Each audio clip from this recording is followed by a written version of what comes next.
Hello everyone.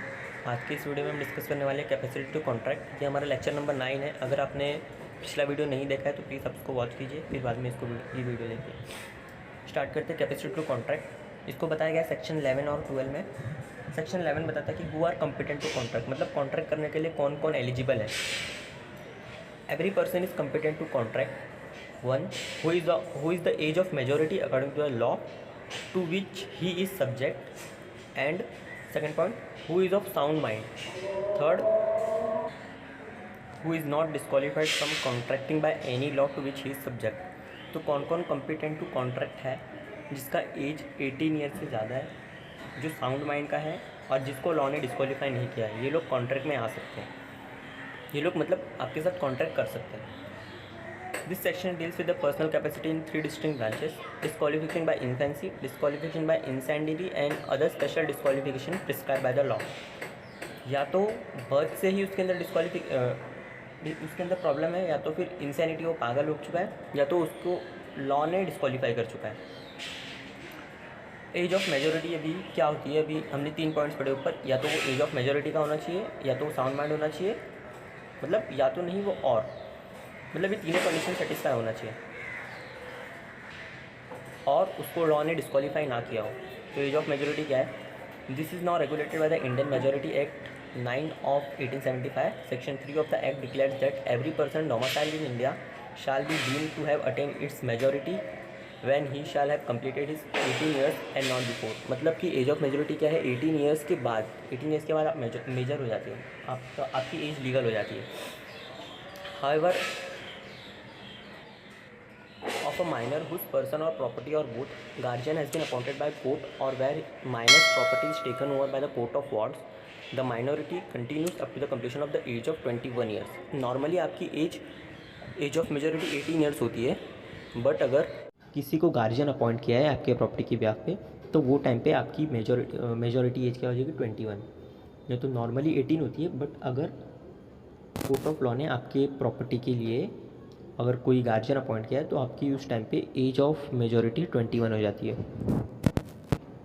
Miners agreement, अभी ये important question है। माइनर्स एग्रीमेंट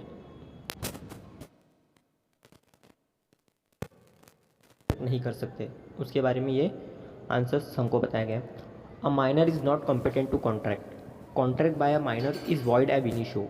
अब यहाँ पे वॉइड एब इनिशियो का मतलब मैंने पिछले लेक्चर में बताया भी था कि वो स्टार्टिंग से, जब से वो कॉन्ट्रैक्ट किया गया है तब से ही वो नल है, मतलब तब से उसकी वैल्यू नहीं है कुछ।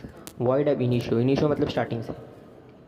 तो माइनर के साथ किया गया हर एक एग्रीमेंट वॉइड एब इनिशियो होता है। यहाँ पे एक केस लॉ दिया हुआ है, मोहरी बीवी वर्सेस धर्मोदास घोष का। Previously council had held that minor contract is void ab initio and not merely voidable. Facts of the case, ये केस में क्या हुआ था कि a minor execute a mortgage for the sum of ₹20,000। तो एक जो माइनर था उसने मॉर्गेज मतलब जो गिरवी पे सामान लेते, उसने गिरवी पे 20,000 रुपीज़ लिया था, out of which he receive 8,000। जो जिन्होंने उसको दिया था 20,000 रुपीज़, उसको इसने 8,000 वापस किया।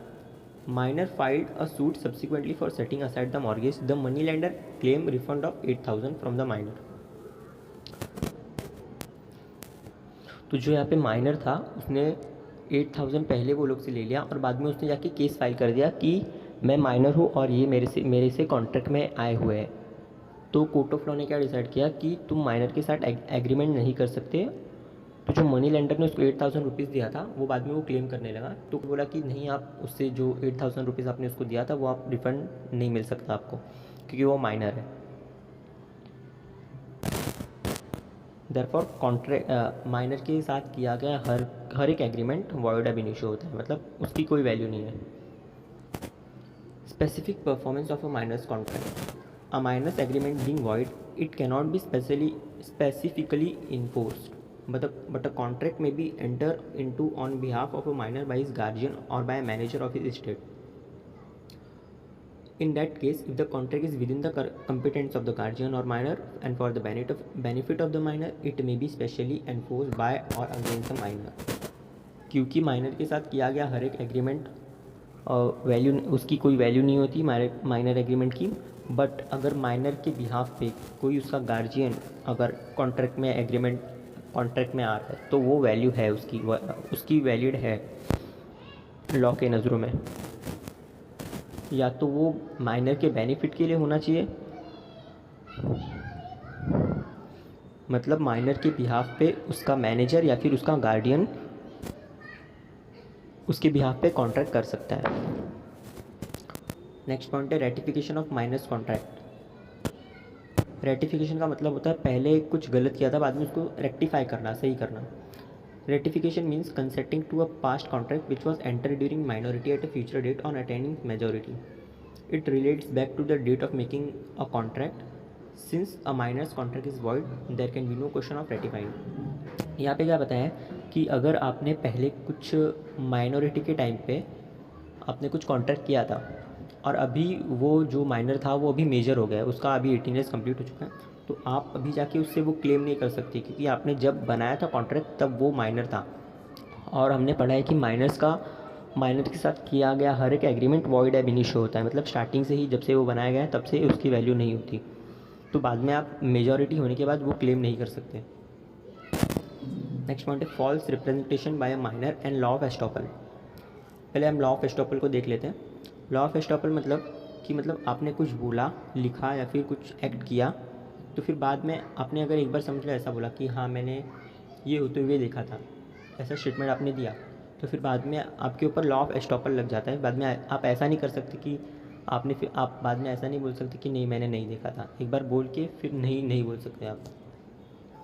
तो माइनर के केस में ये ऐसा नहीं होता, माइनर को लॉ ऑफ एस्टॉपल एप्लीकेबल नहीं होता। A minor can not be stop by false representation as there can be no estoppel against a statue. A minor who falsely represent himself to be a major and there by induce another person to enter into a contract with him can plead minority as a defence. मतलब minor के ऊपर law of estoppel applicable नहीं होता है। Law of estoppel मतलब आप पहले हाँ बोल के बाद में ना नहीं बोल सकते, या तो फिर बाद में पहले हाँ ना बोल के बाद में हाँ नहीं बोल सकते। नेक्स्ट पॉइंट है liability of a third person. An agreement by a minor is void but an agreement by guardian on his behalf is valid. यहाँ पे बताया कि माइनर के साथ किया गया एग्रीमेंट तो वॉइड ही होगा, बट अगर माइनर के बिहाफ पे उसका कोई गार्जियन एग्रीमेंट में आ रहा है तो वो वैलिड होगा। Where a guardian enter into a contract in respect of his property on behalf of the minor, it is valid, provided it is for minor's benefit or for legal necessity. अगर minor के behalf पे उसका कोई guardian आ रहा है तो वो valid होगा। प्रोवाइडेड क्या कंडीशन है उसके अंदर, माइनर वो जो कॉन्ट्रैक्ट कर रहा है उसका गार्जियन माइनर के बिहाफ पे, वो माइनर के बेनिफिट के लिए होना चाहिए, या तो कोई लीगल नेसेसिटी, जैसा कि उसका जो प्रॉपर्टी है उसके बिहाफ पे उसके गार्जियन को अपॉइंट किया गया है, ऐसा। 6 पॉइंट है insolvency. A minor can not be adjudged insolvent as he is incapable of contract. Insolvency मतलब कंगाल हो जाना। Minor can not be adjudged minor को कभी भी इंसॉल्वेंट नहीं डिक्लेयर किया जा सकता, क्योंकि वो कैपेबल ही नहीं है कॉन्ट्रैक्ट करने के लिए, तो इंसॉल्वेंट कहाँ से होगा। अभी इसके कुछ हम एक्सेप्शंस देख लेते हैं कि मतलब कौन से एक्सेप्शंस में माइनर भी खुद डायरेक्टली एक पार्टी बन सकता है। जैसे कि एक होता है प्रोमिसी और transferee. A minor can be a promisee और transferee. Law does not regard minor as incapable of accepting benefit. मतलब माइनर के बेनिफिट के लिए, मतलब अगर कुछ बेनिफिट हो रहा है तो माइनर खुद रिसीव कर सकता है उसको।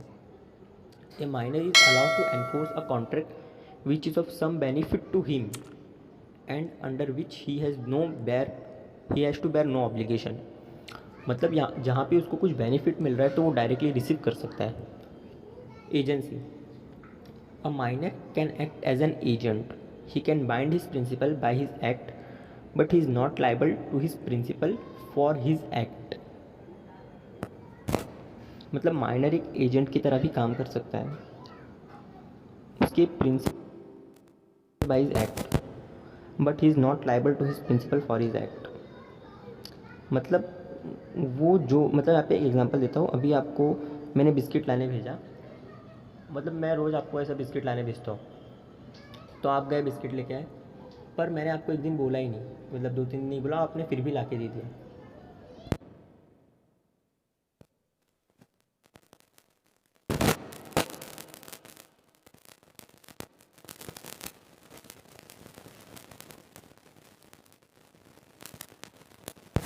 तो ये होता है एजेंसी, मतलब यहाँ पे ये लाइन का मतलब ये, he can bind his principal by his act but he is not liable to his principal for his act.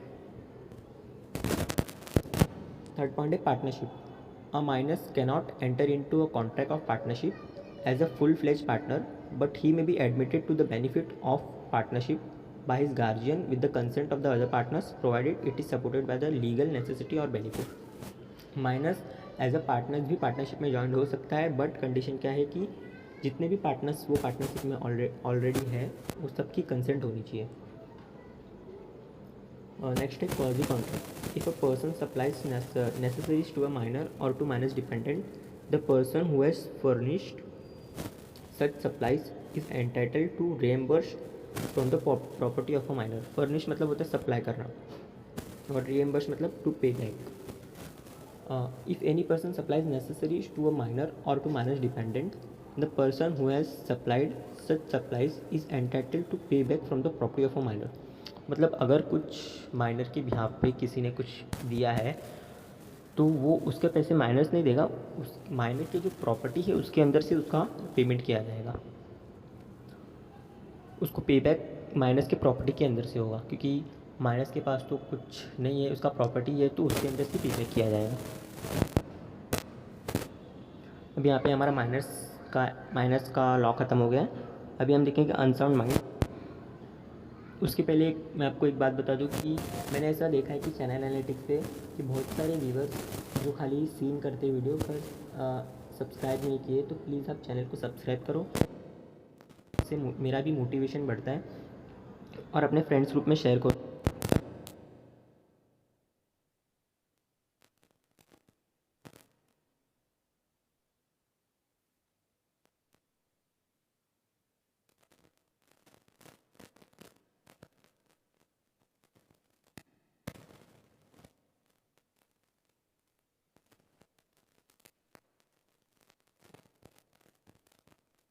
For the purpose of making a contract, if at the time when he makes it he is capable of understanding it and of forming a rational judgment as to its effect upon his interest।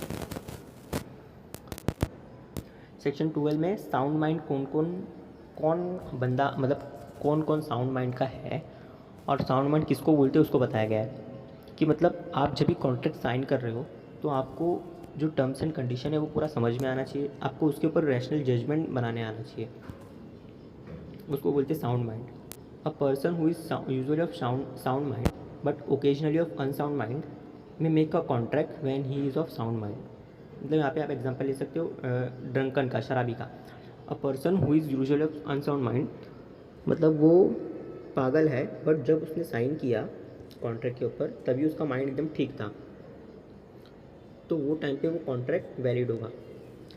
A person is usually of sound mind but occasionally of unsound mind may not make a contract when he is of sound mind. मतलब कि यहाँ पे एक person है, drunker का example लेते हैं, वो दिन भर अच्छा रहता है और रात में उसने समझो ड्रिंक किया, और तभी आप वो ड्रिंक के हालत में उससे कॉन्ट्रैक्ट साइन नहीं करवा सकते, क्योंकि वो तभी वो टाइम पे वो अनसाउंड माइंड का है। जब भी उसने ड्रिंक नहीं किया है, वो नॉर्मल है, तब आप उससे कॉन्ट्रैक्ट साइन करा सकते हो। एग्जाम्पल इलस्ट्रेशन दिया है पे, a patient is in a lunatic asylum who is at interval of sound mind make contract during those intervals. मतलब जब बीमारी के दौरान, मतलब अगर समझ लो अभी आपने ड्रिंक किया है, सामने वाले जो पार्टीज़ है उसने ड्रिंक किया हुआ है, तो वो टाइम पे नशे की हालत में आप उससे कॉन्ट्रैक्ट साइन नहीं करवा सकते। जब वो नॉर्मल है तभी आप उससे करवा सकते हैं।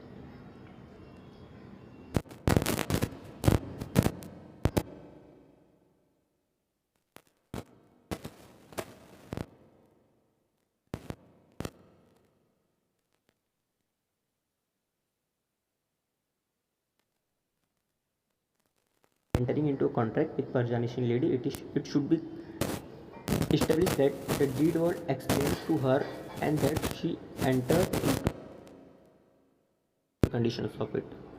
अभी आपको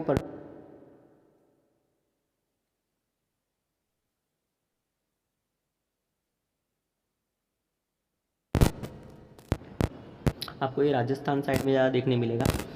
पर्दानिशी वुमेन, मतलब जिसको बाहर आने का अलाउ नहीं होता वो लोग, तो उनके साथ आप कॉन्ट्रैक्ट कर सकते हो। बट जो भी आपका कॉन्ट्रैक्ट का टर्म्स एंड कंडीशंस है वो आपको हर एक चीज़ उनको अच्छे से एक्सप्लेन करना होगा, तभी जाके आप उनके साथ कॉन्ट्रैक्ट में आ सकते हो। Otherwise such an agreement is set aside and she can avoid it on the ground that her consent it is to not a free consent.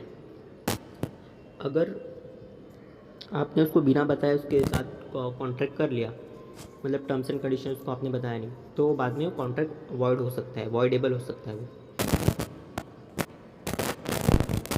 Next point है contracts by corporation. It is created by law under the Companies Act or any other legislation. It is competent to contract, but there are two limitations on the contract of corporation. पहला तो होता है natural limitation और दूसरा legal limitation. It is due to its nature, corporation being an artificial person can only contract through its agent. पहला तो साफ ही है कि वो आर्टिफिशियल पर्सन है, वो खुद साइन नहीं कर सकता। जैसे कि कंपनी है तो कंपनी खुद से साइन नहीं कर सकती, उसके जो डायरेक्टर्स है वो साइन करते हैं। Directors are considered to be the agent of the company and directors can contract on behalf of the company under the common seal of the company sign by the director as an agent of the company. ये तो हो गया natural limitation. Legal limitation क्या है? The corporation cannot contract beyond the powers defined in its memorandum and article of association. Memorandum of association and article of association क्या होता है?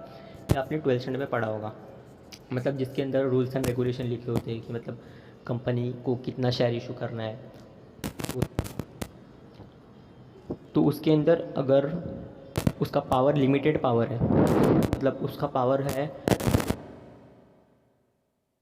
Issue कर सकती shares, beyond its power is consider as ultra vires. And अगर आपने उसके आगे कुछ किया, मतलब जो memorandum of association and article of association के अंदर लिखा हुआ है, अगर उसके आगे आपने कुछ किया, उसके बियॉन्ड जाके कुछ किया, तो वो वॉइड हो जाएगा। नेक्स्ट है last, contract by insolvent. Insolvent के पर्सन के साथ आप कॉन्ट्रैक्ट नहीं कर सकते। An insolvent or bankrupt person is disqualified from contracting during this insolvency. All his assets vest in the hands of official assignee or receiver appointed by the court who enter into contract on his behalf. जो भी उसका asset है वो या तो court of law decide करेगी कि किसके हाथ में उसका जो प्रॉपर्टी है वो देना है। जब वो इंसॉल्वेंट है, मतलब इन शॉर्ट आप इंसॉल्वेंट पर्सन है, वो डायरेक्टली आपके साथ कॉन्ट्रैक्ट में नहीं आ सकता। उसका कोई जो नॉमिनी होगा, मतलब जो कोर्ट ऑफ लॉ ने उसको अपॉइंट किया होगा किसी एक पर्सन को, ऑफिशियल असाइनी और रिसीवर, वही कॉन्ट्रैक्ट में आ सकता है। तो आई होप आपको वीडियो पसंद आई होगी, और आप प्लीज़ चैनल को सब्सक्राइब करो, क्योंकि एनालिटिक्स में मैंने देखा है कि बहुत सारे न्यू कमर्स खाली वीडियो देख के जाते हैं और सब्सक्राइब नहीं करते। तो प्लीज़ आप वीडियो को सब्सक्राइब करो और चैनल को शेयर करो अपने फ्रेंड्स ग्रुप में। थैंक्स फॉर वॉचिंग, और हम नेक्स्ट वीडियो में कुछ और टॉपिक डिस्कस करेंगे। सो बाय एवरीवन।